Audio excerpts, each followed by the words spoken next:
Okay, so here's my 2019 Vulcan 900 Custom. The Custom is the little bit longer front end, the bigger front wheels, and then the matte black finish. The first mod I did to it was I added 4-inch forwards, but I wasn't happy with those, so I took them off, and got 6-inch forwards, and they fit me much better because I'm tall. The next thing I did, which you won't be able to see, was I replaced the front sprocket on my belt drive, and that is to help reduce RPMs in the top end, so it helps reduce the vibrations on the highway. I'll do the rear later on, and overall you'll get like a 10% RPM reduction, which is much better for highway cruising, and it doesn't affect the low end at all. The next thing I did for a little more comfort is I got a Mustang touring seat. I didn't mind the old seat, but I'm just too tall and I needed a backrest. And the only people that would ship to Hawaii was Mustang. Then finally, the last thing I did altogether, because most people start with just the exhaust, but I wanted the complete system to maximize. So I got a Baron Big Air kit for more airflow. I got the Vance & Hines double slash down dual exhaust. Right now it's standard baffles. They do have quiet baffles or competition baffles, which is essentially none.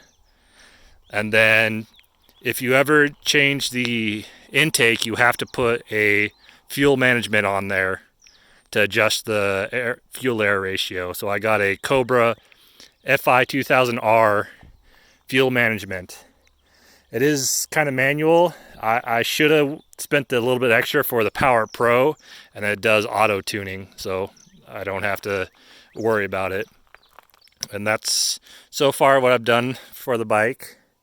Like I said, the next thing I'll do is probably the rear sprocket, and then I'm considering getting handlebar risers. Not necessarily taller handlebars, but just risers.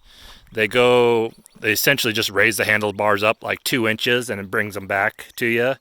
Because now that I have the backrest, I'm reclining, so my arms are out kind of straight. So I'm still considering that. And that's where I'm at so far. Otherwise, the bike runs great. I'm really happy with it.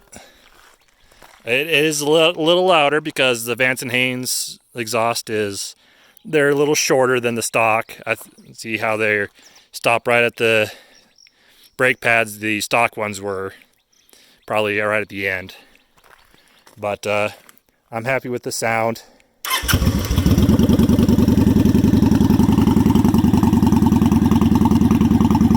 A little bit of fast idle because it does an automatic warm-up phase. And then as you hear, it slows right down. And I like that deep rumble. I don't necessarily care for it to be louder, but I just needed the performance, and the loudness is a byproduct.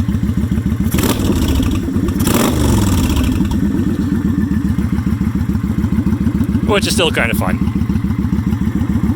Alright.